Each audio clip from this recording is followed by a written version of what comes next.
आपको कभी ऐसा अपराध बोध हुआ कि आप उस सिस्टम का हिस्सा है जिसकी लोग आलोचना करते हैं? आलोचना करने का अर्थ ये नहीं है कि आप आलोचक से स्वयं प्रभावित होकर और उससे यथार्थ मानने लगे। लेकिन ऐसा कोई कॉम्प्लीमेंट, ऐसा कोई कमेंट्स जिसने आपको हिला के रख दिया हो, कभी कुछ ऐसा कुछ इंसिडेंट्स हुआ क्या आपके साथ? यूट्यूब पे मैं पढ़ा रहा था तो एक लड़की का कमेंट आया लाइव क्लास में कि सर आप पहले टीचर हो मेरी नज़र में जिनकी मैं रेस्पेक्ट नहीं करता। हाँ सर, आज की कोचिंग शिक्षा देती है या भय का बाजार बनाती है? यथार्थ दिखाती है। ऐसे आएंगे कुविचार कि कूद जाऊं किसी अंधेरी खाई में हमेशा के लिए। वाह, क्या बात। मगर उस समय तो याद करना, एक बूढ़ा बरगद, एक लता और एक नन्ही सी कली जिसकी बहार, जिसकी बसंत सिर्फ और सिर्फ तुम हो। आए हैं, वाह वाह वाह। मीरा के पॉइंट ऑफ व्यू से प्रेम क्या है? समर्पण है, निष्ठा है, और जिसे मान लिया उसे मान लिया। अब सर मुझे छंद याद आ रहे हैं कि या लकुटी रुकामरिया पर राजती हूँ पुर को तजिलाए, और या फिर यूं कहूँ कि ताही अहीर की छोहरिया छछिया पर छाछ पे नाचना चाहो। यही रसखानी ये कहते हैं कि जिसको सारद से शुक व्यास रटे पची हारे तो पुनि पार न पावे। मगर वो ही उन अहीर की छोरियों के सामने नाच क्यों रहा है? किसके लिए नाच रहा है? हेलो दोस्तों, मैं धनराज दाधीच और आप सभी का मेरे इस खास पॉडकास्ट में हार्दिक स्वागत और अभिनंदन। दोस्तों, आज हम रूबरू होंगे एक ऐसे शिक्षक कवि व्यक्तित्व से जो हिंदी साहित्य इतिहास में रामचंद्र शुक्ल का सार, काव्य शास्त्र में भरत मुनि का निर्देश और व्याकरण में कामता प्रसाद गुरु का अनुसरण है, जो हिंदी को रटवाते नहीं जगाते हैं, जो कवियों को अतीत नहीं मानते उन्हें आज के सवालों से जोड़ते हैं, जिनकी कक्षा में तुलसी मर्यादा सिखाते हैं तो मीरा निर्भीक होना और रसकान धर्म से पहले इंसान होना। ये बातचीत ना नंबरों के लिए है ना परीक्षा के लिए, ये उनके लिए है जो हिंदी को दिल से समझना चाहते हैं। तो मेरा इशारा है हिंदी के शिक्षक, कवि और हिंदी वाग्धारा कोचिंग के संस्थापक और तुलसी, मीरा, रसकान और सभी हिंदी कवियों के अध्येता संपत सिंह देवल साहब से। तो देवल साहब, आपका बहुत बहुत स्वागत और अभिनंदन। आभार सर। बहुत बड़ी भूमिका बना दी, यद्यपि मैं इस काबिल हूँ नहीं। नहीं सर, ऐसी कोई बात नहीं। मेरे लिए बड़ी बात यह है कि मैं ही नहीं, मेरे विद्यार्थी भी जानते हैं कि मैं आपका फ़ैन हूँ। और हमेशा मेरी इच्छा ही रहती है कि आप हिंदी वाग्धारा स्टूडियो आए, मेरे विद्यार्थियों से मुखातिब हों। बट आज आपने अपने स्टूडियो में मुझे बुलाकर कृतार्थ किया है, उसके लिए बहुत बहुत धन्यवाद सर। सर, सबसे पहले मुझे सुदर्शन फ़ाकिर साहब की 4 पंक्तियाँ याद आ रही है कि ये दौलत भी ले लो, ये शोहरत भी ले लो, भले छीन लो मुझसे मेरी जवानी, मगर मुझको लौटा दो बचपन का सावन, वो कागज़ की कश्ती, वो बारिश का पानी। वैसे सर, बचपन तो सभी का खूबसूरत होता है, आपका बचपन किस तरह बीता? मेरा तो मुझे लगता है कि ज़्यादा खूबसूरत बीता। कैसे कैसे सर? मैंने बहुत लंबा दौर जो है ना, मतलब किशोरीय आ चुका था, तब तक भी हम बचकाना लिए हरकतें किया करते थे। और मुझ पे सबसे बड़ा असर ये है कि मैं जब थोड़ा सा समझदार हुआ, मतलब मनोरंजन में इनमें समझने लगा, तो घर में टीवी था और महाभारत थी। उस महाभारत में कृष्ण और बलराम 2 किरदार मुख्य हैं और उनके साथ उनके बाल सखा। मुझे यूँ लगता था कि बस हम 2 भाई हैं। अच्छा। और पूरे गांव की वो मंडली है, तो वो सारे काम मैंने किए। वहाँ उन दिनों महाभारत में ऐसे दिखाते थे कि राक्षस आते और वो मुंह से धुआं सा निकालते और छप्पर जलाते। तो सर्दी के दिनों में हम जा के ऐसे किसी के छप्पर को भाप निकालते करते। तो भाई साहब मेरे संरक्षण में रहते थे, मैं छोटा था, तो मैं ज़्यादा शरारत के साथ अपने आप को जो है ना उसी भूमिका में, मेरे गांव के बहुत सारे लोग ये भी नहीं जानते कि मैं चुपके से उनके परिंदे पे जाकर कृष्ण की भांति मटकी के पत्थर मार के फोड़ के आ जाता था। क्या बात। मतलब शरारतें खूब किया आपने। हाँ, शरारतें की, और कृष्ण की तरह चोरियां भी की होगी फिर तो बहुत कुछ आपने। ऐसे तो कोई खास चोरी नहीं, बट एक बार बड़ी चोरी जो मेरे हिसाब से अगर मैं कहूँ। अच्छा, चोरी। हाँ, अब आपने जिक्र किया है तो मुझे स्वीकारना चाहिए। और ये बाल सुलभ है, इसका व्यक्तित्व का दाग नहीं है। बिल्कुल होते रहते हैं, ये तो बचपन में किस्से हैं। ननिहाल जाने का सबको कोड रहता था। हाँ। तो एक बार पापा मम्मी को ननिहाल जाना था, तो उन्हें पता नहीं क्या कारण था, मुझे तो ठीक से याद भी नहीं है। हम दोनों भाइयों को हमारे काकीसा के पास छोड़ गए। और पहले बच्चों को अगर घर पे छोड़ के जाना है तो पैसों का लालच दे दो, 5 रुपए दे दे, ले तू चीज़ खा लेना, हम जा आते हैं वहाँ, तू क्या करेगा, ऐसे करके हमें 5-5 रुपए दे गए। उनका जाना हुआ, हमारा दुकान पे पहुँचना, और वो 5 रुपए तो पता नहीं कब फुर्र हुए। अब शाम जैसे ही हुई, दोनों भाइयों को तलब लगी कि दुकान से कोई चीज़ लाएं खाएं, पैसे हैं नहीं। तो सर्दी के से दिन थे और घर में एक मक्का की बोरी रखी हुई थी। तो गांव में वस्तु विनिमय ही होता था, अधिकांश लोग जो भी चाहे सब्जी लेते या दुकान पे जाते तो अनाज देते, चीज़ें ले आते। यद्यपि हमारे घर में सख्ती से मना था कि अनाज बेचना नहीं है। मैंने भाई साहब से कहा कि थोड़ी सी मक्का ले चलते हैं, और टॉफ़ी या बिस्किट का पैकेट जो आएगा। तो सवाल ये कि लेके कैसे जाएं, और अपने बाल्यकाल में तो पॉलीथीन की थैली भी इतनी सुलभ नहीं थी, क्योंकि चीज़ें बहुत ऐसे थैलियों में आना रही है। तो अब बदहाल तो अब हुए हैं, पहले तो खुशहाल थे, है ना। तो मैंने एक तरकीब लगाई कि सर्दी के दिनों में मैंने टोपा लगा रखा था, टोपी जिसे कहते हैं। तो उस टोपी में मैंने मक्का भर ली। अच्छा। और फिर वो टोपी जो है सिर पे लगा ली। तो सिर भी घनीभूत हुआ करता था, उस समय बाल थे। मैं बच्चा था, सिर पे बाल थे। तो काकी साहब जो है बाड़े में गायों वायों की तरफ चले गए। हम 2 भाई थे। काकी साहब के जो बेटे हैं वो हमसे बहुत बड़े हैं, पुलिस में नौकरी करते थे उन दिनों, बट वो टोंक रहते थे। अब मैं कमरे से निकल के और बाहर निकलने ही लगा।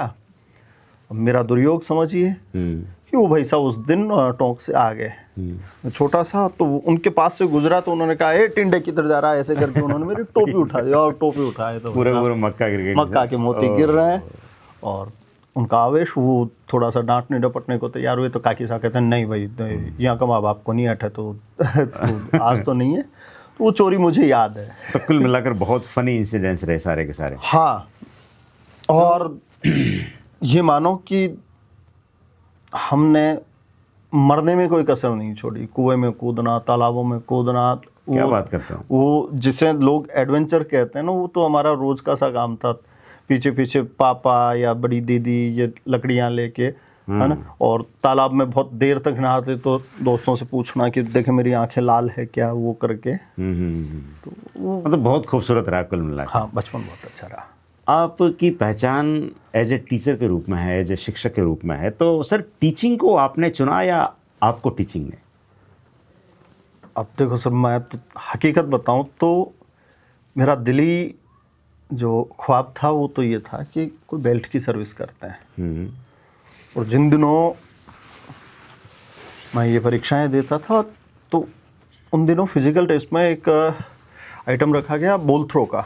मैं सब कुछ पास कर लेता था, दौड़ और हाइट वगैरह तो थी, बट वो बॉल थ्रो मुझसे नहीं होती। तो वहाँ मैं आके असफल हो जाता। तो मेरे मित्र हैं भीम सिंह जी शेखावत, यहाँ विश्वविद्यालय में प्रोफेसर हैं, उनसे मेरी दोस्ती हुई थी। वो मुझसे जूनियर थे, वो तो तब मेरे ख्याल से फर्स्ट ईयर में ही थे, मैं कॉलेज कर चुका था। तो मैं थोड़ा निराश हुआ कि यार, तो वो कहते हैं यार आप क्यों पुलिस के पीछे पड़ रहे हो। हम इवनिंग वॉक वगैरह करते, तो वो कहते हैं आपका इतिहास और हिंदी दोनों बहुत अच्छी है, आप क्यों ना कोचिंग करो कहीं पे और आरएस वगैरह दो। तो उसी दौर पे मैंने राजपूत सभावन एक इंस्टीट्यूट है वो ज्वाइन किया, पढ़ा। कुछ दिनों में पीटीटी की परीक्षा दी, वो पास हो गए। तो मैं बीएड करने के लिए, हमारे पास में कस्बा है निवाई, वहाँ चला गया। और वहाँ जाके वो बीएड कर लिए। तो वो टर्निंग पॉइंट तो बीएड का रहा कि वो जो सपना था कि बेल्ट की ओर जाना है, अब मुझे बोलने में आनंद आने लगा था। वहाँ पे बीएड असल में होती ही ट्रेनिंग है, आपका निखार देती है। तो मैं बोलने में अच्छा हो गया, इधर से चीज़ें पढ़ के गया था। उसके बाद विज्ञप्ति आई, 2010-11 की बातें हैं। तो मैं एक ख्यातनाम संस्थान है परिष्कार, राघव प्रकाश हाँ, जी का पहले है, और वो बड़ा नाम, अभी भी आज भी बड़ा ही नाम हाँ, है। हिंदी में तो निसंदेह बड़ा नाम। वटवृक्ष जो है राघव प्रकाश सर हैं, और सब उनके छाया में उगे हैं, उन्होंने बढ़ाया भी है, संरक्षण भी दिया है। हाँ हाँ। तो मैं वहाँ कोचिंग करने के लिए आ गया कि चलो आगे नौकरी करनी है तो कोचिंग किए बिना जो है पार पड़ेगी नहीं। वहाँ आया तो हिंदी के नाम पे तो उन दिनों उस संस्थान में 4 टीचर्स थे।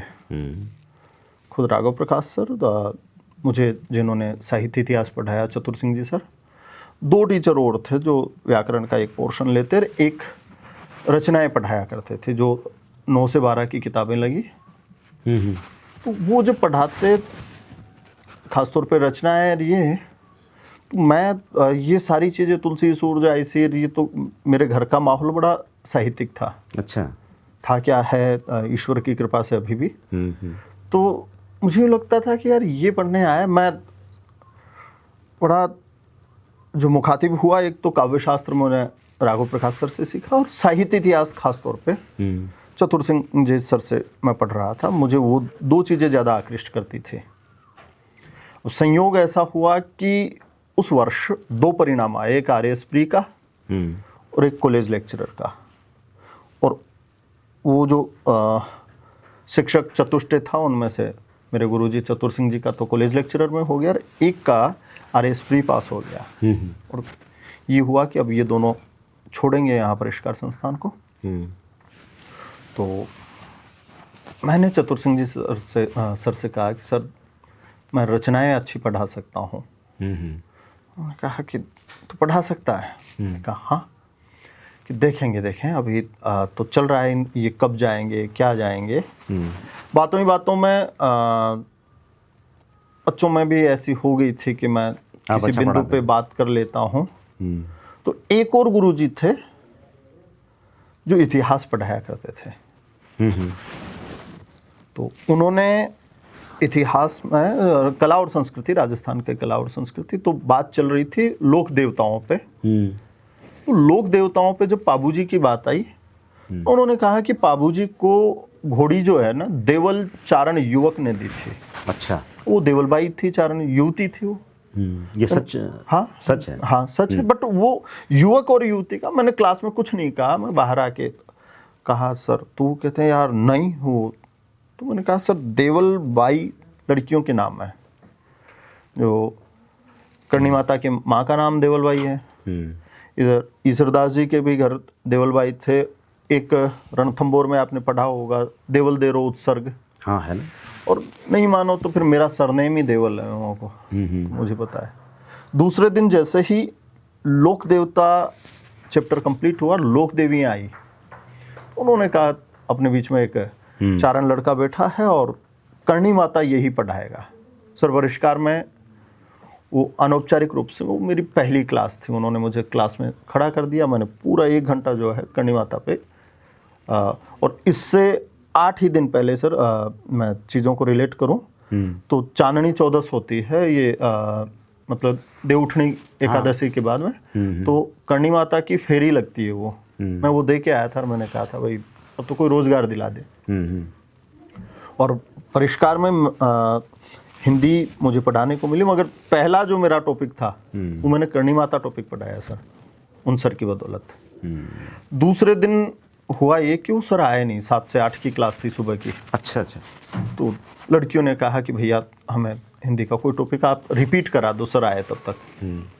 तो 1 घंटे मैंने वहाँ उन बच्चों को हिंदी पढ़ाया। अच्छा।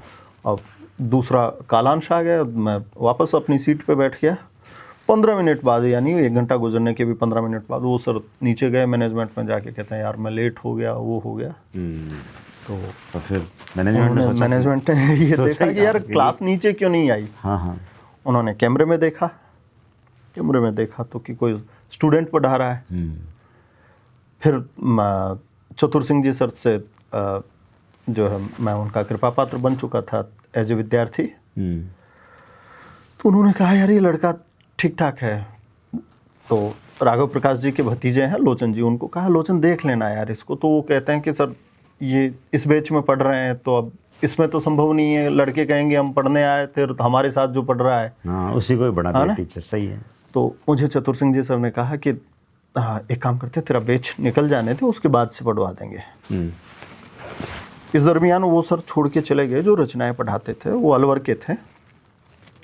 और कॉलेज से एक किशोर सा ही आया, वो मैं तब भी ऐसा ही दिखता था, तो उनको लगता था कि वो मुझसे छोटे थे उम्र में, है ना। उन्होंने पढ़ाया सर असाध्य वीणा, और वो उनका दुर्योग था, मेरा सुयोग था कि वो असाध्य वीणा के लिए बिना तैयारी आ गए। अच्छा, सच्चिदानंद वात्सायन हीरानंद आगे, आगे की जो सच्चिदानंद हीरानंद वात्सायन आगे की रचना है असाध्य वीणा, वो जब पढ़ा के बाहर आए तो मुझे आके कहते हैं, देख भाई, मैं तो कॉलेज में पढ़ाता हूँ, मैं बिना तैयारी आ गया, मेरी बस की नहीं है।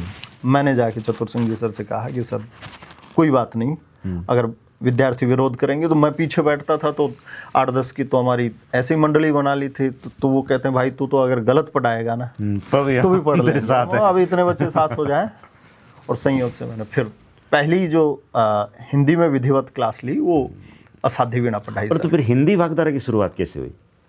हिंदी वाग्धारा तो बहुत लेट की बात है सर, अभी तो परिष्कार में मैंने लगभग 10-11 साल सेवाएं दी, और उसके बाद में फिर हिंदी वाग्धारा? नहीं, उससे पहले कोविड आ गया सर। हाँ, ये सबसे बड़ा था। ये वो चट्टान थी जिसके पीछे धारा छिपी हुई थी। 2020 के आसपास की बातें हैं, और कोविड आया तो हम तो शहर का कोई निर्लेप भाव से सब कुछ यहाँ ताले वाले लगा के, और हम गांव चले गए। और गांव में बिल्कुल कोई ऐसा भय नहीं, क्योंकि जितने लोग जहाँ कैसा भी चाहे सरकारी गैर सरकारी काम करते, सब छोड़ छाड़ के गांव आ गए। तो हाँ, कोविड तो गांव ऐसा पूरा आबाद हो गया था। वो तो देश में इतनी त्रासदी हुई, वो दुख की बात है, मगर एक पक्ष ये था कि हम वापस संगठित हो पाए। हाँ, मेरे गांव की तरफ लौटा। हाँ, गांव की ओर लौटा, गांव आबाद हो गए बिल्कुल, है ना। तो हम पहले तो वॉलीबॉल वगैरह खेलते रहे ऐसे करके, फिर मेरे मन में कचोट होने लगी, यार क्या किया जाए, क्या किया जाए, ऐसे पता नहीं ये 2 साल लग जाए, 3 साल लग जाए, है ना, अभ्यास छूटेगा। तो उन दिनों मुझे लेखन का एक शौक सा लगा था थोड़ा सा, तो मैंने जो चारुमती और राज सिंह जी की प्रेम कहानी को लेकर कुछ एक कविता लिखे थे। अच्छा, तो उनको मैं लिखता, फिर कोई याद है, कोई एक आध कोई? नहीं सर, वो तो लिखा हुआ तो है नहीं, वो पहले की वो थी। चलो कोई बात। तो मेरे गांव का, मेरे घर का सा ही बच्चा है राकेश, उसे हम कहते तो कब्बू हैं। तो वो पेशे से फोटोग्राफर है, शादियों में इनमें फोटोग्राफी का काम करता है, तो उसका भी काम ठप था। हाँ, कोविड में तो सब कुछ काम छीन लिया, काम छीन लिया, लोग ही मतलब सीमित आ रहे हैं। उसने कहा भाई साहब आपकी जो है ना क्लासें यहाँ यूट्यूब पे, मुझे तो यूट्यूब का कुछ नहीं आता था, उसी ने तो यूट्यूब चैनल बनाया, उसी का कैमरा, स्कूल से व्हाइट बोर्ड मांग कर लाए, और गांव में जो छत पे कमरा था उसमें जैसे तैसे करके, और व्हाइट बोर्ड और मार्कर से यूट्यूब की शुरुआत की। कोविड कोचिंग के लिए तो माइलस्टोन सर, ऑनलाइन कोचिंग के लिए दोनों पक्ष हैं। हाँ? दोनों पक्ष, बहुत बड़े नाम धाराशायी हुए, क्योंकि सब शिक्षक जो है ना वो इंडिविजुअल हो गए, उनके अपने अपने कोर्सेज क्रिएट हो गए, और ऑफलाइन में लागत तो हो गई ज़्यादा। बच्चा भी अब पहले ऐसे होता था सर, बच्चा अगर पढ़ के जा चुका इस भर्ती में, वो वापस आता था रिपीटर के रूप में। अब बच्चा रिपीट नहीं करता है, जो फ्रेशर बच्चा आता है ऑफलाइन पढ़ेगा, उसके समझ में आ गया, मैं आ गया, जो भी टीचर है वैसा, तो अब उसको लगता है कि यार मेरे घर बैठे इतना सस्ता मुझे सारी चीज़ें मिल रही है। हाँ, तो फिर मैं ऑफलाइन क्यों जाऊँ? तो ये कारण है। तो फिर कोविड जब चला गया तो वो हिंदी वाग्धारा एप्लीकेशन मैंने लॉन्च की, और ईश्वर की कृपा से ये धारा इस तरह फिर हिंदी वाग्धारा प्रस्फुटित हुई। क्या आपको कभी ऐसा अपराध बोध हुआ कि आप उस सिस्टम का हिस्सा है जिसकी लोग आलोचना करते हैं? देखो सर, आलोचना कोचिंग की आजकल हाँ, मैं समझ रहा हूँ। आलोचना हो करने का अर्थ ये नहीं है कि आप आलोचक से स्वयं प्रभावित होकर और उससे यथार्थ मानने लगे। ये विडम्बना है सर कि जिस बच्चे ने पीछे अपने एकेडमिक और कॉलेज में इसमें पढ़ाई में कमज़ोर रहा, कोचिंग में आता कौन है? उनको ये बाजारवाद का नाम दिया, है भी एक सच्चाई है, मगर बदले में कुछ देता, वो ठगता नहीं है बच्चे को। जेब उसकी अन्य खर्चों से कटती है। तो मैं गिल्ट में तो नहीं रहता, उल्टा मुझे तो यूँ लगता है कि मेरी बदौलत, मेरे जैसे बहुत सारे शिक्षकों की बदौलत ऐसा मौका मिल रहा है कि वो बच्चे जो पीछे पढ़ने में, और कह के जाते हैं, फीडबैक दे के जाते हैं, सर हमने तो कॉलेज में कभी ऐसे पढ़ाई की नहीं, हिंदी ऐसे भी होती है ना। तो किसी दूसरे टीचर को दूसरे विषय के बारे में कह के जाते हैं तो हम उनको रूबरू कराते हैं, स्टूडेंट्स को कॉम्प्लीमेंट देके जाते हैं। हाँ, कॉम्प्लीमेंट देते लेकिन हैं। ऐसा कोई कॉम्प्लीमेंट, ऐसा कोई कमेंट्स जिसने आपको हिला के रख दिया हो, कभी कुछ ऐसा कुछ इंसिडेंट्स हुआ क्या आपके साथ में? देखो सर, मैंने तो परिष्कार की बदौलत फैन फॉलोइंग पाई और बहुत मैं आत्ममुग्ध भी रहा।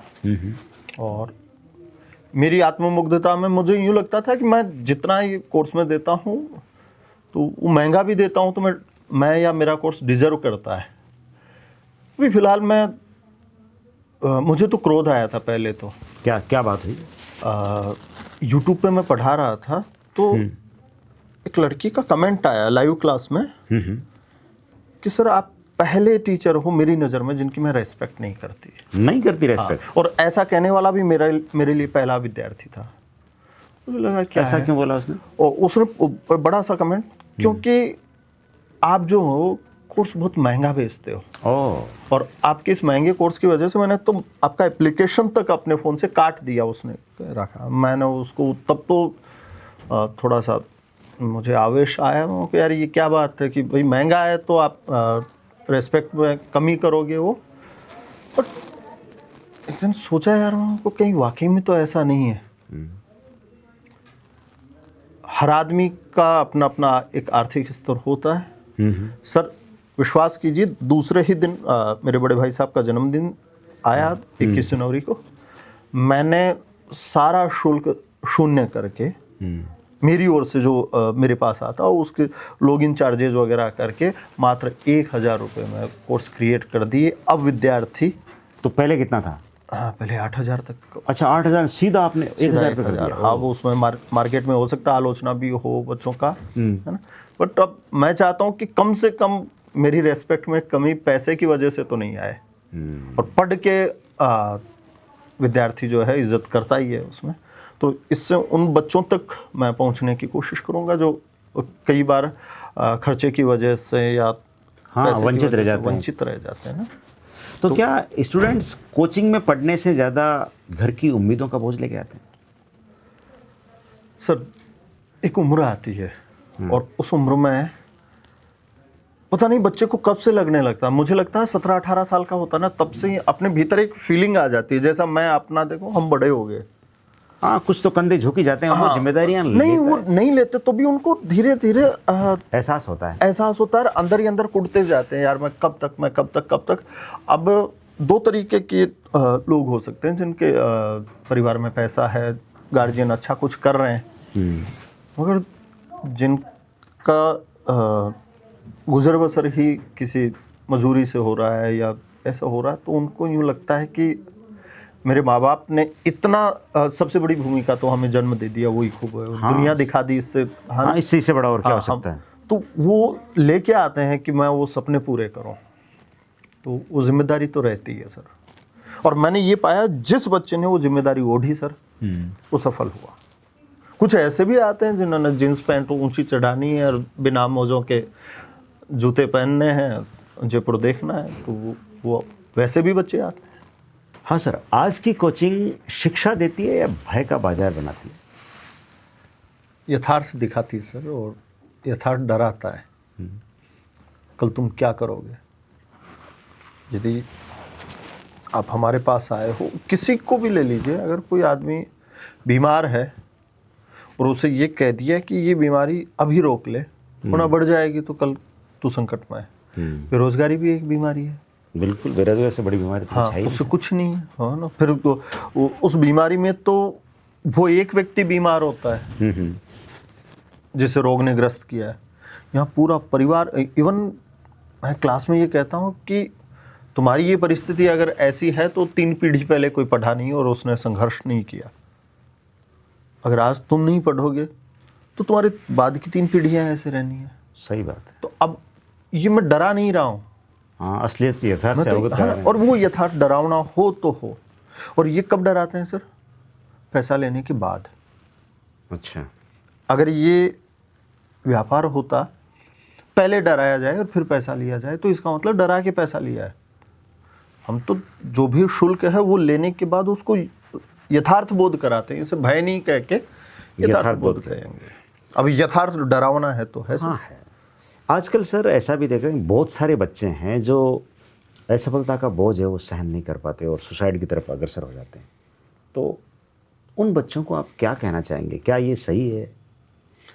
सर जज्बाती हैं, इमेच्योरिटी है। मैं सिर्फ इन बच्चों का ही नहीं कह रहा, मैं मतलब पूरे समाज में भी हाँ, ये है। पूरा आत्मविश्लेषण करता हूँ ना, तो जिन जिन लोगों ने आत्मघात किया है उनको अगर दोबारा मौका देना कोई, भाग के आ जाए कि भाई मैं ऐसा नहीं हाँ बट हाँ मेरी गलती थी, बट यहाँ फिर मौका नहीं होता। मौका तो मिलता ही नहीं ना। हाँ, तो कितना ही बड़ा, और मैं ये कहता हूँ कि क्या परिस्थिति आ जाएगी, बहुत इज्जतदार आदमी पे बहुत बड़ा लांछन लग जाता है, साल भर में भूल जाते हैं लोग, उसी को वापस मालाएं पहनाने लगते हैं। तो उन्होंने एक परीक्षा ही तो फेल की है। हाँ? और ऐसे तो मैं भी सोचिए कि जिस दिन मैं गेंद फेंक के आया, निराश था, घर में भी ऐसा था, मैं अगर कर लेता तो हो जाता काम। तो ईश्वर आपको मौका छीनता है ना, तो कहीं ना कहीं दिशा देता रहता है। बस वो सतत आपका अभ्यास ज़रूरी है, उसमें टूटना नहीं है। बहुत सारे विद्यार्थी ऐसे हैं जो 2016 से पढ़ रहे थे, कभी डबल में पास हो, कभी नहीं हो, उसे पास हुए तो अच्छी रैंक के साथ हो गए।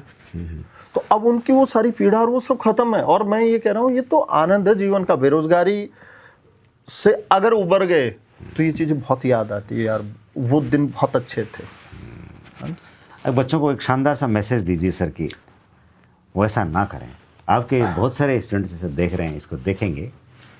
देखो, अभी पिछले दिनों एक परीक्षा हुई थी, तो मैंने यूं ही एक तुकबंदी सी कर दी थी। मैं चाहता हूं कि मैं वो ये कविता वापस सुना देता हूं, उसमें मैसेज भी आ जाएगा। बिल्कुल बिल्कुल बिल्कुल सुनाइए सर। कि मैंने लिखा था कि चलो एक सफ़र पे चलता है, एक ऐसे सफ़र पे जहाँ ना कोई संगी है, ना कोई साथी, ना कोई सहारा, होंगे तो बस प्रतिद्वंदी प्रतिस्पर्धी, जिनमें कुछ खींचेंगे टांग तुम्हारी तो कुछ अड़ाएंगे अड़ंगा अपना। क्या बात है, वाह।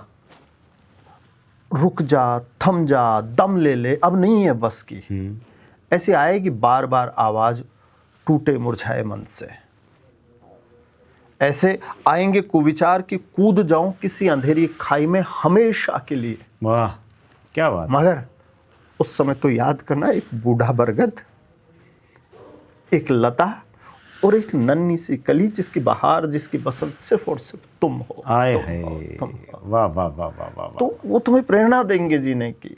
और वो बूढ़ा बरगद कौन है, वो क्या है? तो तुम्हारा घर, तुम्हारे परिवार, तुम्हारे हर सदस्य तुम्हारी राह देखते हैं। और लगे नौकरी या सफलता मिले तो तुम खूब उत्साह से वो उत्साह मनाएंगे। मगर तुम बिखर के आते हो ना, तो वो संवारने के लिए तैयार बैठे हैं। बेटा हम हैं ना, चाहे वो अशक्त होंगे, चाहे निर्धन होंगे, तो उनकी सोचो। वो वहां से पलायन करना, पलायन किसी चीज का समाधान हो ही नहीं। बिल्कुल, पलायनवाद अपने आप में स्वार्थ है, फिर आप स्वार्थी हो। संसार से भागे फिरते हो, भगवान को तुम क्या पाओगे। कितना खूबसूरत है। हाँ। तो भागना तो नहीं चाहिए ना। भागना तो नहीं चाहिए। सर, आप तुलसी, रसखान, मीरा और अन्य सभी कवियों के अध्येता है। आपकी नज़र में तुलसी, रामचरित और राम क्या है? सर मन की बात पूछिए। देखो क्योंकि तुलसी सबसे प्रिय है आपकी। तुलसीदास जी ने उस दौर में जन्म लिया जिस समय आध्यात्मिक अवस्था बड़ी विचलित थी। एक तो विदेशी आक्रांत आ चुके थे, मुगल सत्ता मतलब मजबूत हो चुकी थी। दूसरी ओर हिंदू धर्म में भी अलग अलग शाखाएं बढ़ चुकी थी, शैव है, वैष्णव है, और फिर निराकार और साकार। और राम को लेकर कबीरदास जी ने एक अवधारणा प्रस्तुत कर दी थी अपने ही गुरु के विरुद्ध जाके, रामानंद जी के विरुद्ध जाके, जो रामानंद दशरथ के बेटे सगुण राम के उपासक हैं। वहां कबीर ने खुला कह दिया था कि दशरथ सुत तिहु लोक बखाना, राम नाम का मर्म है आना। जिसको दुनिया दशरथ का बेटा कहती है, उस राम नाम का तो मर्म कुछ अलग ही है। और एक नाथवाद चल रहा है जो बड़ा शुष्क है। तो तुलसी के समय भक्ति को लेकर कोई स्थिर अवस्था नहीं थी। मैं आपको कहूँ राम का नाम लो, आप मुझसे सीधा सवाल पूछोगे राम है कौन? एक ये कहता है कि वो अजन्मा है, अजपा है, आदि मध्य अंत नहीं है। एक कहता है कि वो दशरथ का पुत्र है। तुलसीदास जी ने राम को अवतारी राम सगुण रूप के रूप में स्थापित किया। और उस सगुण रूप के साथ सर मोह आता है। जो संत परंपरा है वो मोह का निषेध करती है। मोह ऐसे माने तो षड्रिपुओं में आता है, हमारे 6 शत्रुओं में आता है। मगर बताओ मोह नहीं होता तो क्या आप में यहाँ जुड़ पाते परिवार, है ना? तो आपका उससे लगाव पैदा करने के लिए तुलसीदास जी ने उस सगुण राम को स्थापित किया और बार बार उत्तर दिया कबीरदास जी को। जब कबीरदास जी ने ये कहा दशरथ सुत तिहु लोक बखाना, तो एक चौपाई सब लोगों ने सुनी है कि मंगल भवन अमंगल हारी, द्रवपुष दशरथ अजिर बिहारी। जो मंगल का करने वाला और अमंगल का हरण करने वाला है वो कृपा करेगा। मगर कौन? जो दशरथ के अजिर में विहार करता है, दशरथ के आंगन में जो घूमता है। और आंगन में घूमने के लिए हाथ पैर होना जरूरी है। और दशरथ का आंगन है, इसका मतलब दशरथ का बेटा है कबीर जी। कबीर के बाद में उन्होंने कबीर को उत्तर दिया है। उन्होंने कहा कि दशरथ तिहुलोक बखाना, वो कहते हैं नहीं, दशरथ का जो पुत्र है वही असली राम है। और फिर शिव के मुख से ये भी कह दिया कि अगर तुम सगुण को नहीं मानते तो क्या फर्क पड़ता है, अगुण ही सगुण ही नहीं कछु भेदा, दोनों में कोई अंतर ही नहीं है। तुम्हारे भीतर श्रद्धा होनी चाहिए। 2 चीजें हैं, श्रद्धा और विश्वास। ये शिव और शक्ति है। श्रद्धा शक्ति है और विश्वास जो है शिव है। अगर आपके पास ये दोनों नहीं है ना, तो आप जो ये कहते हो ना कि मंदिरों में नहीं होता, पैदा नहीं होता है, सगुण होता ही नहीं है, घट में होता है, तो फिर घट में भी आप अपने ईश्वर को नहीं देख सकते। हाँ, थोड़ी बहुत आस्था तो होगी, होनी चाहिए, तभी तो सब कुछ होगा। कहते हैं कि तुलसी ने पत्नी के एक वाक्य से जीवन की दिशा बदल दी। ये सर वैराग्य था या भीतर से टूट जाना? ये द्वंद्व था सर। कैसे? देखो, जिस भी आदमी ने अपने कोई फील्ड बनाया ना, वो शुरू से उधर आकृष्ट तो रहता है। मगर जब कोई ऐंचातान होती है, एक मौका उसे चाहिए वहां जाने के लिए। वो चाहे टूटने से बने, चाहे बनाने से बने, चाहे कोई हाथ पकड़ के उधर ले जाए, चाहे कोई हाथ छोड़ के उधर धकेल दे। असल में तुलसीदास जी का जो जीवन था, वो प्रारंभ में जब जन्म हुआ तुलसीदास जी का, पिता बाहर बेसब्री से इंतजार कर रहे थे कि क्या संतान होगी। और वो पूरा चौघड़िया लेकर बैठे हैं, आत्माराम दुबे। भीतर एक स्त्री प्रसव वेदना से करहा रही है। और जैसे ही बच्चे की रोने की आवाज सुनाई देती है, उस आदमी ने दिया बुझा दिया। कुलदीपक पैदा हुआ है घर में, उसने दिया बुझा दिया। अच्छा। हाँ, क्योंकि वो जो नक्षत्र देख रहा था, वो नक्षत्र उस समय अभुक्त मूल, जिसे हम मूला कहते हैं ना, मूलों में पैदा होना, मूल नक्षत्रों में, और वो भी अभुक्त है, यानी संतान को भोगना ही नहीं है, पिता पे भारी है। अच्छा। बाहर दाई आके इनाम मांगने आई, तो वो कहती इसी को ले जा, वो बेटा ही दे दिया। अच्छा। हाँ। और एक अजीब स्थिति ये थी कि प्रकृति से विपरीत पूरे 32 दांत थे पैदा होते ही। तो और भी तुलसी के? हाँ, राम बोला नाम रखा। तुलसी तो है ही नहीं अभी उनका नाम। तो अब वो जो दाई आई, वो दाई आके और तुलसीदास जी राम उस बच्चे को ले जाके अपनी सास को दे देती है। सास याचना करती है, मांग के खाती है। और वो बच्चा बड़ा होता है तो उसकी लाठी पकड़ के चलता है, वो भी मांगने लग गया। माँ बाप के होते हुए भी वो यतीम की भांति है। और एक योग ये होता है कि वो बुढ़िया भी चल बसती है। वो फाका कैसी करता है तुलसीदास। और एक हनुमान जी का चबूतरा है जहाँ पे पूरे सप्ताह भर भी नहीं मगर मंगलवार शनिवार जो है भक्त लोग गुड़ और चने या भूंगड़े जिसे कहते हैं वो फेंक जाए तो भूंगड़े खाए बंदर। उस बच्चे ने जाके उन बंदरों से संघर्ष किया, वहाँ से वो 1 2 3 4 चने उठाए, बंदर विरोध करे तो फिर धीरे धीरे ऐसा हुआ कि इस कोने में जो गुड़ के आ जाएंगे चने वो मेरे और उधर रह गए वो बंदरों के। ऐसे करके फाकाकशी में जिंदगी चल रही है। सामने एक कक्ष था और वो कमरा बड़े दिनों के बाद खुला। जिसने वो कमरा खोला वो स्नान ध्यान आदि करने के लिए चला गया। बच्चे ने देखा कि कमरे में चारों तरफ मकड़ी के जाले हैं, ये है वो है। बच्चे ने उसकी ढंग से सफाई की। जब वो व्यक्ति वापस आया तो उसने देखा कि यार कमरा चकाचक मिला, किसी को कहा नहीं, आसपास देखा तो कोई दिखा भी नहीं। उस बच्चे पे नज़र गई तो उसने कहा जी मैंने किया है। उसने नाम वाम पूछे तो कहते साहब मुझे सब रामबुला कहते हैं। बातों ही बातों में उस आदमी ने ये ताड़ लिया कि ये कैसी भी परिस्थिति में हो इसकी बुद्धि लब्धि बहुत अच्छी है, IQ। और उन्होंने अपने बिहाफ पे काशी में अपने मित्र शेष सनातन के यहाँ इस बच्चे का दाखिला कराया। अच्छा। वरना हम तुलसी को जान ही नहीं पाते। एक याचक की भांति आते और शेष सनातन के यहाँ जाके आवासीय विद्यालय में रखा बाबा तुलसी को। तुलसी है ना। उस समय जब उनका सिर घोटा गया, मुंडन किया गया बटुक बनाने के लिए, तो गुरु को जब प्रणाम किया ना उस समय सिर पे आके एक तुलसी दल गिर गया, तुलसी का पत्ता। तब से उसका नाम तुलसीदास है। और अब आया तो सिफारिश से है, तो वहाँ पे तो बहुत VIP लोग पढ़ते थे, राजकुमार पढ़ते थे। तो उनको जो कमरा दिया ना सर, तो वो छत पे दिया एक टूटा फूटा सा, और उसके बिल्कुल सामने पीपल का पेड़, पीपल के पेड़ के पीछे से रात को चंद्रोदय हो और चांद जैसे जैसे मूवमेंट करे ऐसे ऐसे उस पीपल की छाया जो है उस कमरे में ऐसे आए तो उस बच्चे को छोटे से को भय लगे। अब वो क्या करे तो उसके मुंह से पहली बार निकला जय हनुमान ज्ञान गुण सागर, जय कपीश तिहुँ लोक उजागर। और उसे इसका ऐसा आसरा हुआ। अब डरते डरते आदमी निडर हो जाता है। तो आसपास के सारे बच्चों को कहने लगा मुझे भूत प्रेत का डर ही नहीं लगता। अच्छा। तो किसी ने कहा भूत का डर नहीं लगता तो चल तू जाओ और शमशान में जाके खूंटी गार्ड किया। मैंने वो आपने तो पत्नी से शुरू किया, मैं थोड़ी लंबी जीवनी ले गया तुलसीदास जी का। तो मतलब मानस से पहले, हनुमान चालीसा पहले है। हाँ, ये तुकबंदियों में ये चीजें आई है, तो मतलब थोड़े थोड़े चौपाइयों में। तो कि तू शमशान में जाके रात को खूंटी गार्ड के आ जा। उसने ओवर कॉन्फिडेंस में यस कर दिया। अब सारे बच्चे गए कि यहाँ तक तो हम हैं, आगे तू जा। और तुलसीदास को डर लगे। अगर बात का सवाल है तो देखा कि आगे 2-4 गायें बैठी है पेड़ों के नीचे। तो वो कह रहे यार भूत इनको ही परेशान नहीं कर रहा, तो फिर मुझे कौन करेगा। हाँ। तो सिया राम मैं सब जग जानी, करो प्रणाम जोरी जुग पानी। सब में ही राम है। और उन गायों के फिर हर चीज में राम की कल्पना करते करते वो बच्चा वहां तक जाके खूंटी गाड़ के आ जाता है।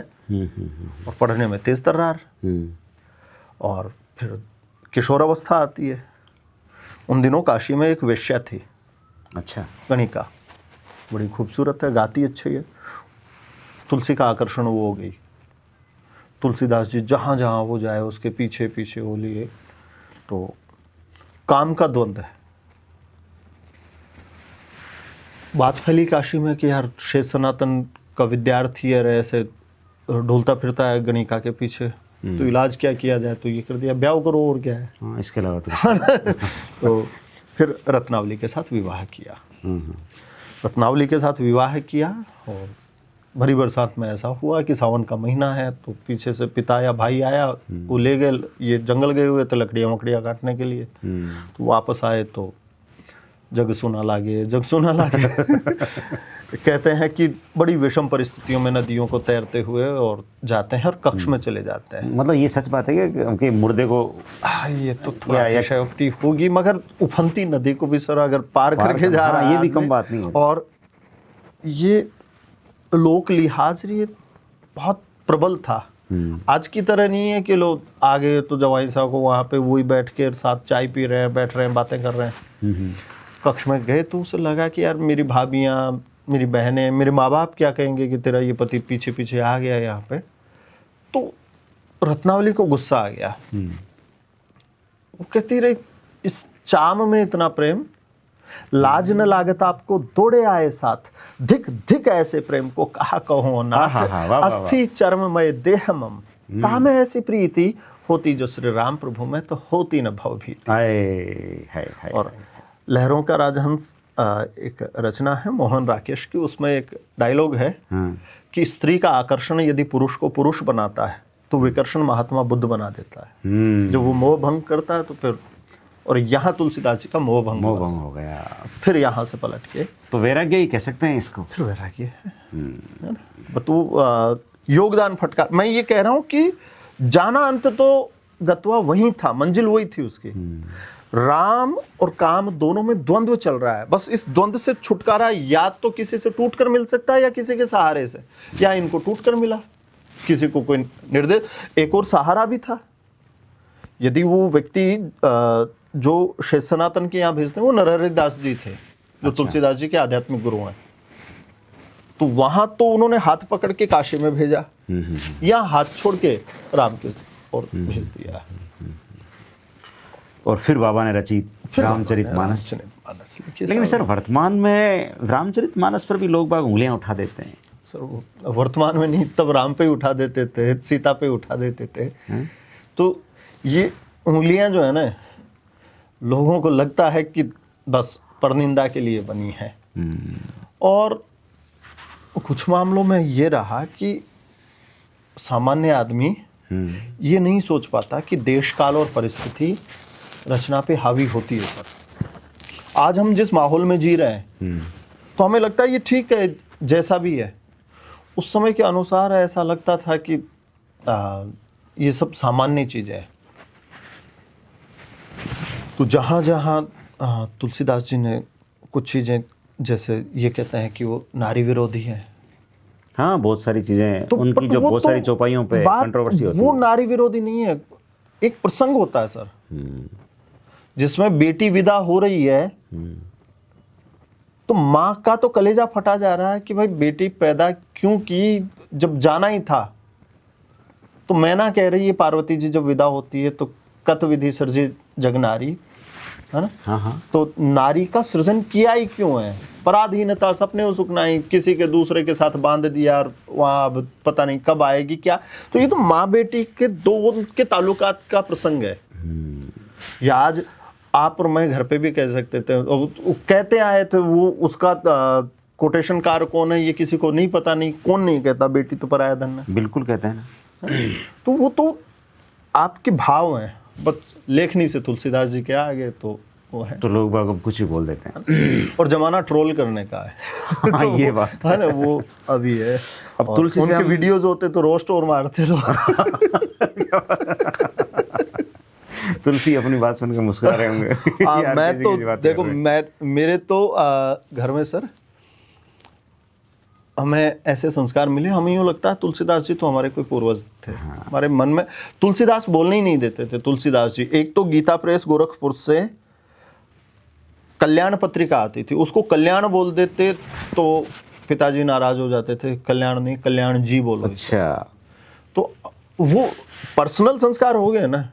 एक मैं अगर आज से किसी रचना के बारे में ये कहने लगा अगर ये क्या लिख दिया, तो मेरी औलादें तो ये सोचेगी ये बेकार चीज है। सही बात, बिल्कुल सच बात। और मैं फ्रैंकली स्वीकार हूं, तो मैंने मेरे घर में 2 साहित्यकारों का विरोध भी देखा। अच्छा, किस किस का?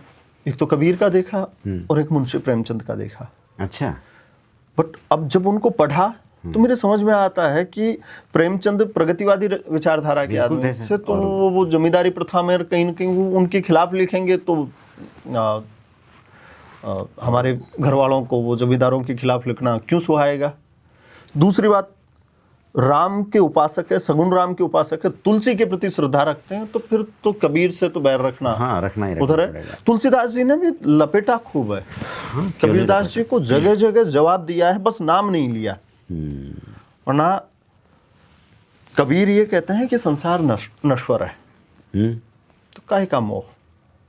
आना है और जाना है। यहू संसार ऐसो है जैसो सैमड़ को फूल, दिन दस को बेवार है झूठे रंग मत फूल। ये अभी इन दिनों शहर में आप देखना सड़कों पे एक फूल लगता है सैमल, गुलमोहर जैसा पेड़ होता है, उस पे पत्ते नहीं रहते, मोटे मोटे फूल लगते हैं, बड़े सुंदर लगते हैं लाल रंग के। मगर ये कितने दिन, कुछ दिन बाद में तो जीने के 4 दिन वाली विचारधारा कबीर की है।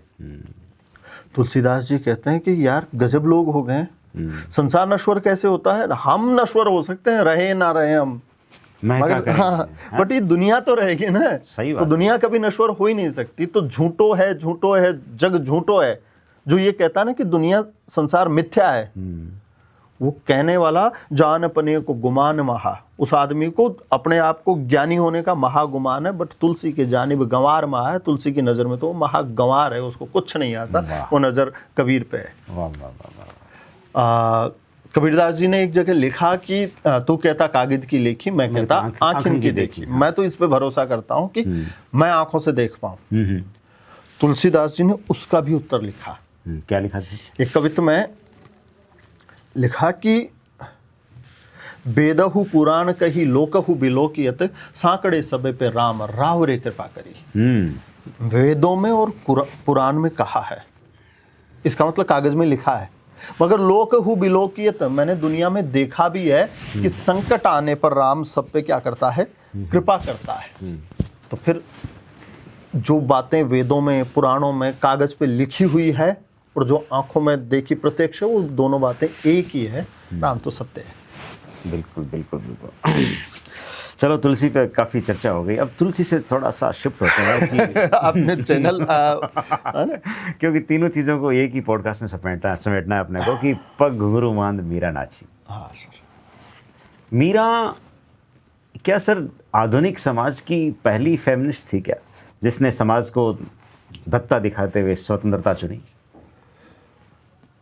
सर देखो, धता दिखाने के लिए विरोधियों के मुंह पे तमाचा मारना जरूरी है पहले तो, और विरोध उस पुरुष समाज ने किया। मीराबाई का मैं आपसे एक थोड़ा सा साइड में लेके जिक्र करूंगा। आम लोगों को ये लगता है कि मीराबाई पीहर या ससुराल पक्ष की सताई हुई है, जिसमें मेवाड़ महाराणा उनसे नाराज है जहर का प्याला देने की, और वो मीराबाई अपनी भक्ति धारा में अपने साथ के भक्तों की सताई हुई है। अच्छा। उन दिनों वल्लभ संप्रदाय बड़ा प्रबल था, और वल्लभ संप्रदाय को ये लगता था कि जो भी कृष्ण भक्त है वो सारे वल्लभ संप्रदाय होनी चाहिए। मीराबाई संप्रदाय निरपेक्ष है, ना काहू से दोस्ती ना काहू से बैर। तो मीराबाई के बारे में एक वल्लभ संप्रदाय की रचना है 84 वैष्णवन की वार्ता, उसमें 84 वैष्णवों की कहानियां हैं। उसमें दोस्तों उसमें सर 3 प्रसंग मुझे याद आते हैं। एक तो गोविंद देव स्वामी है, एक रामदास जी है और एक कृष्णदास है। 2 ब्राह्मण है, एक शूद्र है। तो ये गोविंद देव जी जो हैं, ये मीराबाई के यहाँ चले जाते हैं और जाके हरि कथा कर रहे हैं। पता चलता उधर वल्लभ संप्रदाइयों को, तो उन्होंने किसी ब्रजवासी के हाथ चिट्ठी भेजी, ज्ञान नहीं बैठना मीरा के। तो वो मीरा का इतना विरोध करते थे कि मीरा अगर वल्लभ संप्रदाय में नहीं है तो इसका मतलब मीरा भक्त है ही नहीं। अच्छा, है ना। मीराबाई हाथ जोड़ते, रुक जाओ आप भक्ति कर रहे थे, वो कहते हैं नहीं। एक रामदास जी को बुलाया मीराबाई ने जो है कीर्तन के लिए, तो कीर्तन कर रहे हैं वो, और वो जो वल्लभाचार्य उनका पद गा रहे हैं, लिखा हुआ वल्लभाचार्य का। मीराबाई ने कहा कि कोई कृष्ण भगवान का एक और पद सुना दो, तो उनको ये बात ये अखर गई कि नहीं, पद ऐसे कहो कि श्रीनाथ जी का मतलब स्वामी जी का वल्लभाचार्य का एक और पद सुना दो। अच्छा। यद्यपि वल्लभाचार्य भी भक्त हैं कृष्ण के ही, तो वो तो अपशब्द बोल के आते हैं कि राड ये क्या था। अच्छा, है ना। और ये कह के चले गए। मीराबाई ने उनके घर बैठे जो है ना, उनको भेंट भेजी, उन्होंने ठोकर मार दी। तीसरा आदमी है कृष्णदास, जो वर्ण व्यवस्था के अनुसार शूद्र है। वो द्वारका गए, तो वो मीराबाई से मिलना चाह रहे हैं। मीराबाई ने उनको भी भेंट देनी चाहिए, वो कहता है तेरे हाथ की भेंट नहीं लेंगे क्योंकि तू वल्लभ संप्रदाय की नहीं है। अच्छा, इतना विरोध हुआ मीरा? मीराबाई का विरोध, मैं यही कह रहा हूँ कि हम ये देखते हैं कि सिर्फ सामाजिक आधार पर हुआ, मगर जो उनका खुद का फील्ड है उसमें विरोध ज्यादा हुआ। और उसने नहीं ली साहब, मीराबाई के हाथ से भेंट स्वीकार नहीं की। इधर एक जीव गोस्वामी है, वो ये कहते हैं कि मैं स्त्रियों का मुंह ही नहीं देखता, तो क्या ही बात करें। मगर मीराबाई वृंदावन गए, मीराबाई की लालसा की मैं मिलूं जीव गोस्वामी जी से, तो उनका जो भी अनुचर है उसको कहा कि आगे जाके संदेश पहुंचाओ। जीव गोस्वामी ने कहा उसे पता नहीं है क्या कि मैं स्त्रियों से बात नहीं करता, स्त्रियों का मुंह नहीं देखता।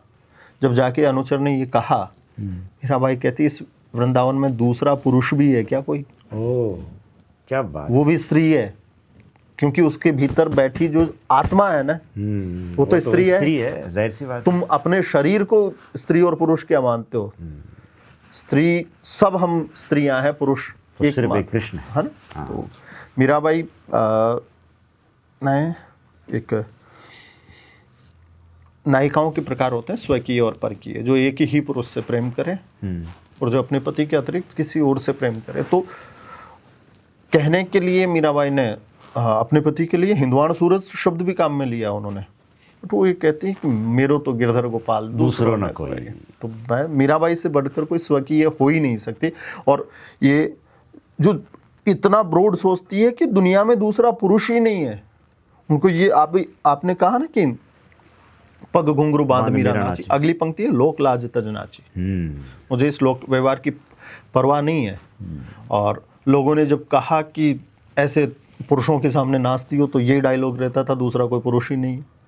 धीरे धीरे मीराबाई ने सम्मान पाया और देवियों का ससम्मान हुआ मीराबाई का। मीरा के पॉइंट ऑफ व्यू से प्रेम क्या है? समर्पण है, निष्ठा है, और जिसे मान लिया उसे मान लिया। कहानी तो ये कहते हैं कि मीराबाई राधा की सखियों में से एक थी, और उस जन्म में श्री कृष्ण ने वचन दिया था कि मैं तुमसे मिलूंगा। मीराबाई अपने पदों में कई जगह लिखती है कि पूर्व जन्म का कोल अब कर, मेरा तो पूरे पुराने जन्म का कोल है। और उस कोल पे इतना विश्वास है कि एक दयाराम पांडे नाम का आदमी वो जहर लेके आता है जो राणा जी ने भेजा। तो एक उदाबाई है, वो कहती है कि कंचन कचोड़ा विष भरियो जी। इस कंचन कचोड़े में जो है ना, कचोड़ा कटोरे को कहते हैं, और विष भी ऐसा है कि देखते मर जाए, बासु की नाग का जहर है। और मीरा जो है कृष्ण के चरणों का ध्यान करके वो से पी जाती है, और फिर कहती है कि गाया गाया हरि गुण निस दिन काल ब्यालरी बाची। तो वो सबसे, उन्होंने प्रेम का पर्याय विश्वास कर दिया। सर एक अजीब सा सवाल कि मीरा आपके क्लासरूम में होती और सवाल करती, तो क्या ये समाज सह पाता उन सवालों को? देखो क्लासरूम क्यों, मैं तो ये कहता हूँ कि मीरा आज के युग में अपने परिवार में होती, अपने समाज में रहती ना, तो कहीं ना कहीं हमने उस मर्यादा को ऐसे ओढ़ लिया है कि जो खरा चरित्र है ना, उस पर भी हम ऐसे करेंगे कि आपके परिवार की कोई स्त्री अगर रात भर साधुओं के साथ बैठती है, सत्संगत करती है, तो वो कहीं ना कहीं ऐसा लगता है कि हमारे पुरुषत्व को ठेस पहुंचा रही है, हमारी घर की इज्जत जा रही है, तो लोगों को अखरेगा। बट यदि मीरा जैसा किरदार है तो मैं तो ये कहता हूँ वो तो फिर पदवंदनीय है, उनके तो चरणों की पूजा करनी चाहिए। मीरा को तो साथ लोग माँ कहते हैं, मीरा तो क्या है, मीरा से बड़ा फिर प्रेम में तो मीरा से बड़ा कुछ है ही नहीं। हाँ, प्रेम और भक्ति का अच्छा, तो साक्षात रूप मीरा ही है। प्रेम कहानियों को हमने उनकी चर्चित कर दी जो यहाँ के प्राकृत हैं, जो दोनों पैदा हुए हैं एक दूसरे से पैरेलल लोग, जो है साहिर और अमृता की प्रेम कहानियों की बात करते हैं, तो वो कम से कम उन्हें पता है साहिर है, सामने तो है, उनका तो आत्म साक्षात्कार होता था, बाकी इस भौतिक रूप में तो ईश्वर उनको। फिर ये दंत कथा भी है कि भगवान श्री कृष्ण में विलीन हो गई मीरा, पैदा ही उसी में लीन होने के लिए हुई थी। तो अब सर मुझे छंद याद आ रहे हैं कि या लकुटी रुक कामर या पर राजती हूँ पुर को तज डारे, और या फिर यूँ कहूँ कि ताही अहीर की छोहरिया छछिया छछिया पर छाछ पे नाच नचावे। मैं जब रसखान को पढ़ता हूँ ना तो मुझे यूँ लगता है कि मेरे सामने शब्दों की कालिंदी बह रही है। आपकी नज़र में रसखान क्या है, थोड़ा सा अब देखो सर, describe अभी कीजिए सर। इससे पहले आपने प्रश्न पूछा था प्रेम क्या है। हाँ। यही रसखान ये कहते हैं कि जिसको सारद से सुख व्यास रटे पची हारे तो पुनि पार न पावे। मगर वो ही उन अहीर की छोरियों के सामने नाच क्यों रहा है, किसके लिए नाच रहा है? शेष गणेश महेश दिनेश, ये छंद याद होगा? हाँ, बट वो नाच क्यों रहा है? छाछ के लिए? ना ना, निश्चल प्रेम के लिए प्रेम के नाच लिए। रहा है। तो जिसने प्रेम दिखाया है तो वहां तो वो भक्त के होके रह जाते हैं। तो बात रसखान की करें, रसखान ने तो जैसे मीराबाई के सामने ये संकट था कि स्त्री होके और घर छोड़ रही है, और घर भी कैसे सर, घर थोड़ी है। मीराबाई बहुत दो बड़े कुलों की बेटी थी। इधर बेटी के नाम पे हम जो मारवाड़ में है मेड़ता है, और बहू के रूप में मेवाड़ लाजे की। पीहर मेड़ तो चित्तौड़ लाजे। हाँ। चित्तौड़ और मेड़ता दोनों ही बड़े घराने थे। हैं ना, हाँ, और उनकी नहीं इधर आ रही। उनको ये कहती है मीराबाई कि सिसोदिया रूस हम हारो काहीं कर सी, अगर ये सिसोदिया रूस भी गए ना, मेरा बिगाड़ कुछ नहीं सकते। तो रसखान के सामने ये चुनौती थी कि रसखान मुसलमान है। मीराबाई को जिस तरह से एक अपना वो स्त्रीत्व से ऊपर उठ के और समाज में बाहर आके पुरुषों के साथ बैठना है, शास्त्रार्थ करना है, वो कहती है कि मेरी तो आदत ऐसी हो गई कि भगत देख राजी हो या जगत देख रोया। मैं भक्तों को देखकर राजी होती हूँ मगर दुनिया को देखकर रोती हूँ। तो ऐसी सूरत में जब कट्टरवाद इस कदर हावी है तो मुसलमान होकर और कृष्ण की भक्ति करना, हाँ, तो उसके लिए भी तो तो कितना मुश्किल रहा होगा। मैं दोनों को तुलनात्मक ये कह रहा हूँ, तो वो बड़ी बात है। मगर बात हृदय परिवर्तन की है सर। सैयद इब्राहिम नाम था इनका, अच्छा, रसखान का, और ये किसी एक साहूकार का बेटा था। उससे बड़ा अनुराग रखते थे, उसी के साथ घूमना फिरना। चारों तरफ लोग ये कहते थे कि वो किसी के साथ रहता, वो रहता है। एक दिन सैयद इब्राहिम किसी गांव से होकर गुजर रहे हैं, और वहाँ कोई जो कथावाचक है वो कथा कह रहे हैं ब्रज में कि जे कोई भगवान से प्रेम करे तो वैसो करे जैसे वह मलेच खोचर हो, वह साहूकार का बेटा सु करे। दिन रात वहाँ के साथ उठे बैठे, वहाँ को दियो खावे। अब सैयद इब्राहिम को लगा यार एक प्राकृत पुरुष के साथ रहने से, उससे यारी निभाने से मैं उदाहरण बन सकता हूँ, तो क्यों नहीं ये जिसके लिए कह रहा हूँ उससे मैं प्रेम कर लूँ। हाय हाय। और सैयद इब्राहिम राज परिवार से थे सर, अच्छा, मगर वो कोमल हृदय कवि हैं, तो उन्होंने देखा कि उस राजत्व को प्राप्त करने के लिए दिल्ली में गदर हुआ, और दिल्ली जो है ना नगर मशान, वो दिल्ली शमशान के भांति बन गया है। तो वो राज परिवार तो उन्होंने पहले ही त्याग दिया था। अब ये वृंदावन जाते हैं, वृंदावन में फिर धर्म के ठेकेदारों ने घुसने नहीं दिए। हाँ, वो तो मुस्लिम थे, जाहिर सी बात है। वो उनको बाहर ही कैसे कर भूखे पाते? प्यासे पड़े रहे। तब कहते हैं भगवान ने भोग ग्रहण करना बंद कर दिया, अच्छा, और पुजारी को स्वप्न दर्शन दिए कि मेरा भक्त बाहर भूखा प्यासा है, पहले उसे भोग कराओ, अंदर लाओ तो मैं भोग ग्रहण करूं। और वल्लभाचार्य के बेटे विट्ठलनाथ आते हैं, वो अपने हाथ से उन्हें भोजन कराते हैं, और हाँ, और वल्लभ संप्रदाय ज्वाइन कराते हैं, मगर ये भी छोड़ देता है। वो कहता है भाई मैं किसी संप्रदाय विशेष में नहीं रहूँगा। फिर ये कंठी पहने, मालाएं पहने, बहुत सारी। तो एक बार दिल्ली बादशाह जो है, उन्होंने कहा यार रसखान ये क्या तू पहनता है? तो वो कहता है साहब इससे लकड़ी से पत्थर तैर जाते हैं भाई, नाव जो है, तो कि एक ही पहन ले। कहता है मैं थोड़ा मोटा पत्थर हूँ। हाँ ना? तो और रसखान असल में वो नहीं है सर, सैयद इब्राहिम रसखान नहीं है। रसखान तो कृष्ण है। अच्छा, वो कृष्ण को रस की खान कहता है। इस दुनिया में अगर रस की खान है तो श्री तो श्री कृष्ण है। तो कृष्ण के लिए रसखान शब्द यूज हुआ है ये, अच्छा, है ना? फिर वो तकल्लुस उनका बन गया है। रसखान बन गया। हाँ, और उन्होंने सवैये इतने मीठे गाए सर, लिखे, कि लोग ये कहने लगे आज कोई रसखान सुना दो। हिंदी साहित्य में अगर मैं साहित्य की दृष्टि से देखूं तो एकमात्र कवि ऐसा है जिसके नाम पे छंद का ही नाम पड़ गया। लोग सवैया को ही रसखान रसखान कहने सुन लगे थे। नहीं, रसखान सुना रहे हैं ये, मतलब सवैया आप लिखो, बस धुन सवैया की है, इसका मतलब ये क्या गा रहे हैं, ये रसखान गा रहे हैं। ठीक वैसे ही जैसे महोबा में आला और उदल की वीरता पे लिखे गए छंदों को लोग आला छंद कहते हैं। वो उनकी वीरता पे लिखे गए। की वीरता पे इसलिए। सर क्या आज की राजनीति रसखान के प्रेम से डरती है?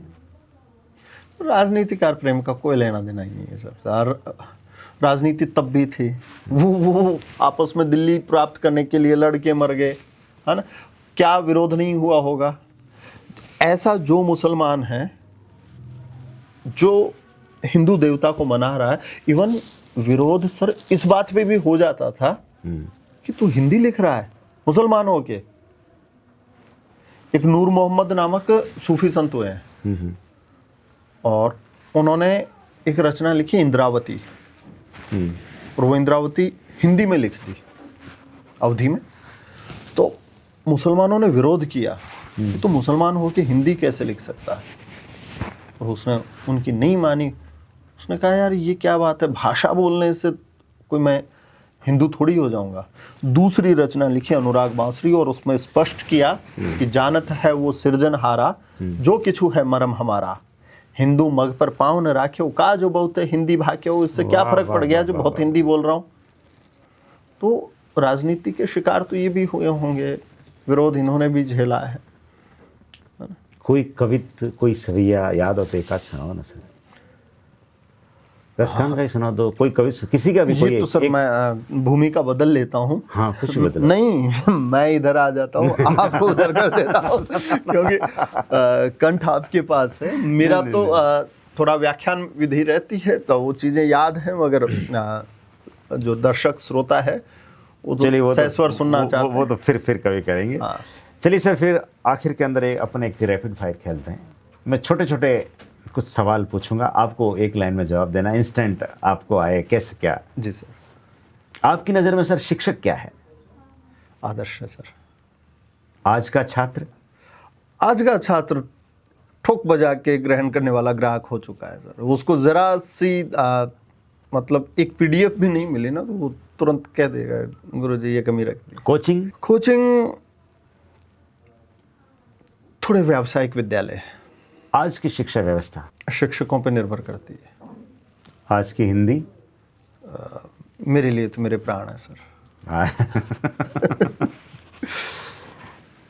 शिक्षक का सबसे बड़ा डर? निंदा विद्यार्थियों के द्वारा। अंग्रेजी क्या है? सर बहुत आवश्यक है। मातृभाषा? मातृभाषा तो जैसे माँ है वैसे उसका होना जरूरी है। सोशल मीडिया वो चीज़ है जो आपको अर्श से फर्श पे और फर्श से अर्श पे ला दे। आपका प्रिय कवि? दो हैं सर, तुलसीदास जी और सूर्यकांत त्रिपाठी निराला। क्या बात है। आपकी प्रिय पुस्तक अगर कोई है तो? रामचरितमानस। क्या बात है। और सर आखिर में ये पूछूंगा कि आप सिस्टम बदल रहे हैं या सिस्टम के अंदर बच्चों को फिट कर रहे हैं? देखो सर, बदलने के लिए जब आपके सामने पूरा संसार का बहुत बड़ा व्यापक क्षेत्र पड़ा हो तो आप चीज़ें नहीं बदल सकते। फिर आप एडजस्टमेंट सिखाओ। चलिए सर, आपका बहुत बहुत आभार कि आप मेरे पॉडकास्ट में आए sir. Thank you so much. आभार तो नहीं मेरी ओर से आपका है। नहीं बट मैं आपका अच्छा लगा। आभार भी व्यक्त नहीं करूंगा क्योंकि मैं हिंदी साहित्य इतिहास में रामचंद्र शुक्ल ने जिन जिन लोगों से प्रेरणा ली उनका जिक्र किया कि मेरे साहित्य इतिहास में मिश्र बंधुओं का इनका योगदान है। एक और आदमी है जो मेरा अजीज मित्र है, मैं उसे धन्यवाद नहीं कहूँगा। धन्यवाद नहीं कहूँगा सर। चलिए दोस्तों, फिर अपन मिलते रहेंगे, मिलाते रहेंगे, ऐसी शख्सियत अपने पॉडकास्ट में आती रहेंगी। आपको हमारा पॉडकास्ट कैसा लगा ज़रूर कमेंट करके बताइएगा। फिर मिलते हैं एक नए व्यक्ति से, तब तक के लिए राम राम, नमस्कार, खमा गणी। नमस्कार।